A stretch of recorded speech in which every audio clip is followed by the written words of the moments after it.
What's poppin'? Welcome back to I Do It Myself. I'm Wayno. Today we talking about BossMan Dlow. So last week, by now y'all all done seen it. It was a situation talking about BossMan Dlow and a person insinuating that BossMan was actually Dlow.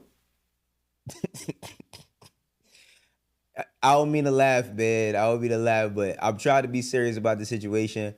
But it is a very serious situation. We're gonna get into that. But this individual was a male posing as a woman and tried to jam BossMan Dlow up in the DMs and started going crazy on their stories and all of that, saying all these things about him, putting up videos. And BossMan Dlow went to defend himself. Now, when he went to defend himself, right, he said, I ain't trying to beat nobody on the internet. I don't even play them games. Just keep ish in the streets when you decide to play with a street igga, right? And I mean, let's just keep it 1,000. If you get into a situation like this, don't play it in the streets. Do not play nothing like this in the streets. Just leave it alone. And we're gonna talk about how serious this can get, because for a person in BossMan Dlow's space and his seat, a lot could be on the line for him. But he's been vindicated. All right. The said individual, I'm gonna keep saying individual because I don't want to say the person wrong or whatever the case may be, but I do have some things that I want to say regarding that whole situation. They came out and did a video talking about how they was lying. Let's watch it. Coming on TikTok to address the BossMan situation. BossMan Dlow never messaged me. It was AI. It was edited. It was photoshopped. I did everything good with the video of him texting me because my homegirl, it was my homegirl's phone. He messaged a real female. She's a popular influencer that I hang out with. So I made it seem like he messaged me, but he never really messaged me. And I made a fake thread of me texting myself back. I know it sounds crazy and I just did all this stuff on the internet for attention, but a bitch was bored. And I thought it was funny, but now I know it's not funny because I'm really fucking with this man's career and his money. I'm sorry, you guys. Y'all can bash me, y'all can hate me. I really don't give a fuck. I'm coming on TikTok to... He messaged a real female. That's what dude said. He messaged a real female. I made up a fake thread. I know people saying I did this for attention, but I was bored. All right. Now, I'm going to be honest with y'all because I know that some people from our audience, right, do identify with particular communities or groups. And while I'm saying what I'm saying, I'm not going to disrespect y'all because I don't believe that y'all deserve no disrespect just because I think that that's wrong to just be disrespecting people. Whether somebody agrees with or disagrees with what your lifestyle is, I don't agree in just disrespecting people. But I will say that I will hope, and I really hope that y'all condemn this type of activity. I really hope that y'all condemn this level of activity. And reason being is because people really lose a lot.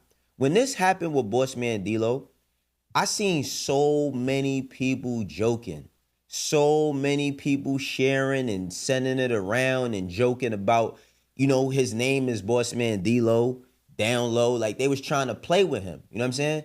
And we all know that the truth is going to be silent. But I'm asking, I'm not going to urge y'all because y'all adults.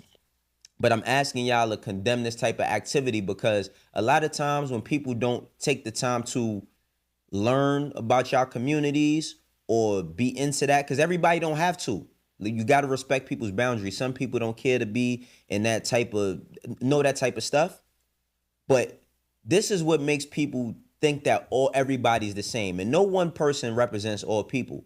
But something like this is extremely serious. And I'm going to tell y'all why. Y'all remember Chingy, right? Y'all remember Chingy? Chingy was on the path to being a star. Well, he was a star.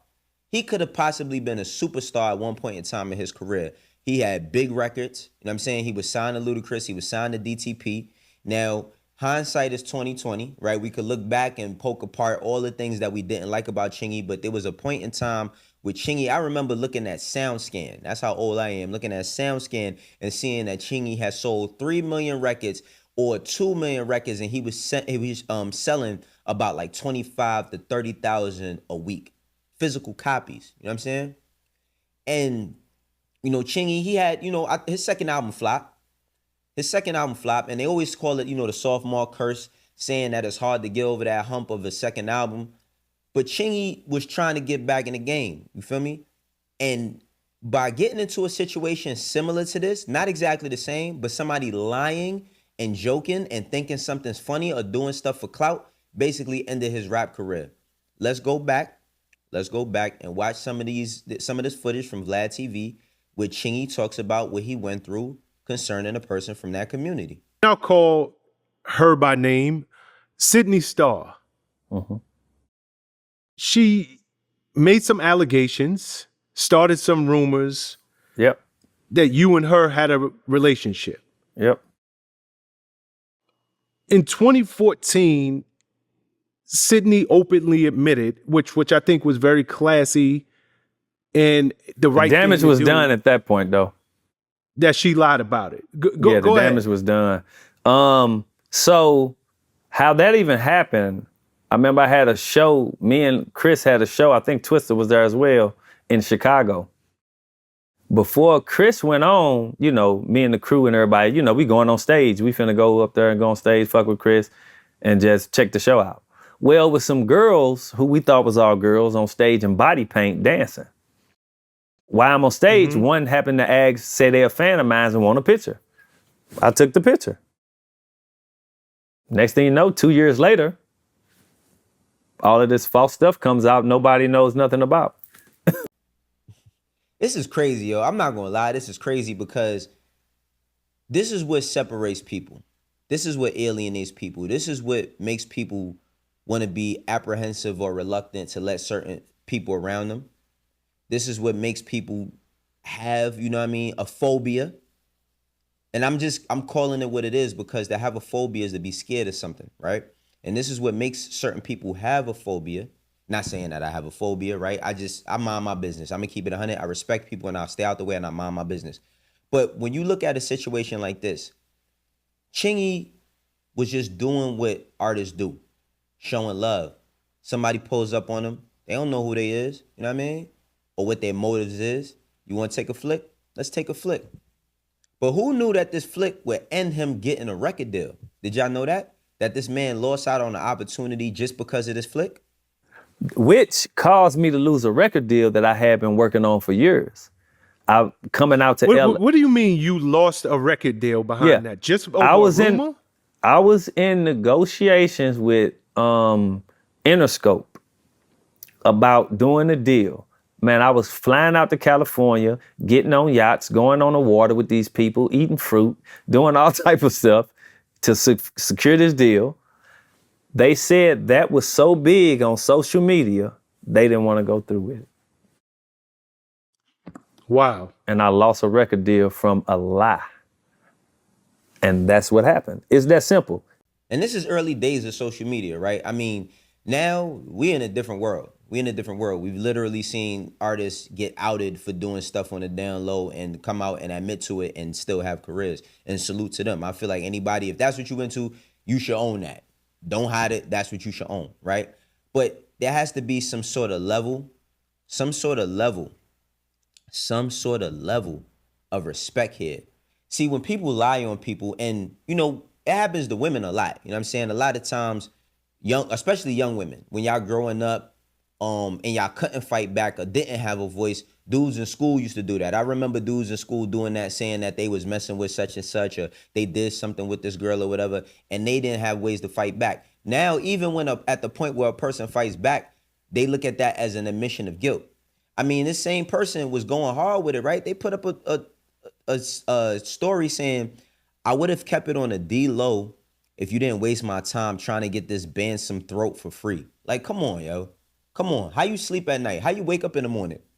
How you have some sort of level of respect or integrity?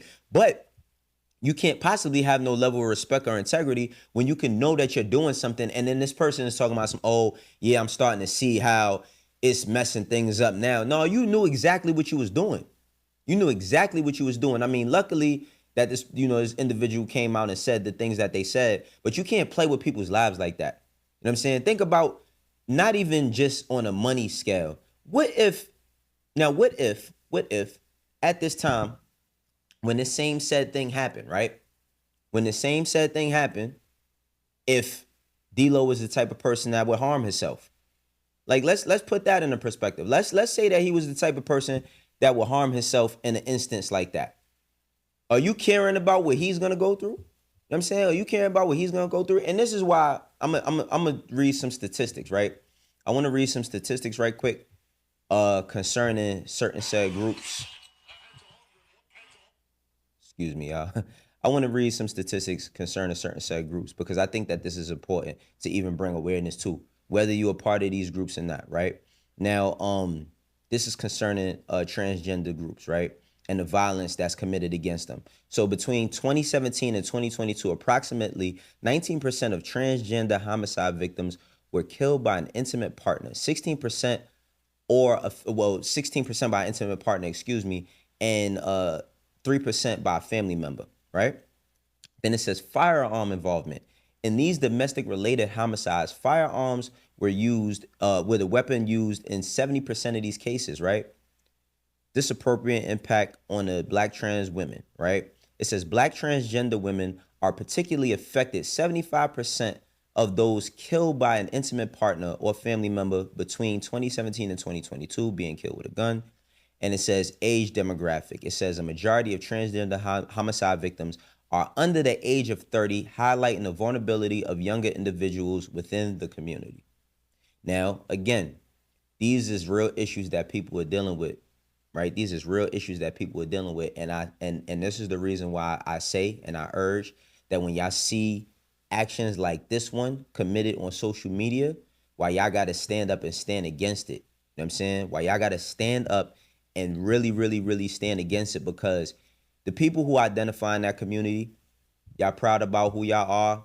Ain't nobody knocking at or trying to knock y'all for that, right? But then you get people who play with people and do things like these.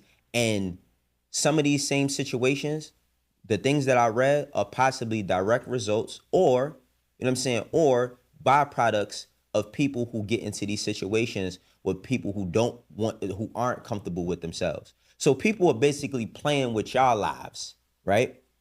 Now, we always get these marches and these not parades, excuse me. We always get these marches and, you know, all of these things for fighting for people's rights, right? Because end of the day, people are human beings, right? Well, there got to be some sort of level. There's got to be some sort of level y'all standing against this type of bullshit. It got to be some sort of level y'all standing against this type of bullshit because, like I said, let's just say if BossMan Dlow was very, very like insecure with himself, or he had mental issues or something like that, ain't no telling the path he could have went down, or even a family member. Lord knows if he possibly even lost a couple of opportunities just because of that, or people might have turned their backs on him just because of a lie, right? But look at Chingy. Nobody had no empathy for Chingy. People ran with that story until they said 2009 they took the picture. 2014 is when you come out and say, and then this dude said, I thought that was classy. He said the damage was already done. The damage was already done. People already perceived Chingy or what they thought about him in their mind. They forgot about all the records. They forgot about all the good times. They didn't care no more. They thought he just fell off and he was doing stuff on the DL. And I think that, like, for real, man, people got to stand up against shit like this. Like, you should be charged. I ain't gonna lie. If you say that you lied about something like that, because social media is the court of public opinion and a lot can change just by perception, you should come up on some charges. You should have to pay some sort of fine. Something should happen. You know what I mean? Something should happen. Now, I'm not gonna say nothing about no street justice and nothing like that, because if it goes into that route, we all know how it's gonna go on the back end. You know what I'm saying? We all know how it go on the back end. I don't think that should happen at all. But this individual, this man who did what he did should face some sort of consequences. Y'all let me know what y'all think. I ain't gonna front. Y'all let me know what y'all think. But I'll tell y'all another thing too. A lot of y'all brothers, if y'all courting women through social media, y'all might gotta change that up, man. You might gotta do some in-person stuff. You might gotta get at a girl that you looking into or you like in person, because just for simple reasons like this. You never know who's around. You never know who's showing who what, especially when you're a high profile artist or you're a person of stature. You know what I mean? Like when you're a person of stature, people want to use everything against you to try to make you look bad. So just be safe out here. Know what I mean? The game said that something about fishing and stop fishing in dirty ponds. That's what I'm telling y'all brothers, man. Stop fishing in dirty ponds. Start doing a little bit more due diligence when it comes to what it is that you want. My name is Wayno. For the ones that rock me, you know how we doing. For the ones that don't, eventually will. I catch you on the next one. Peace.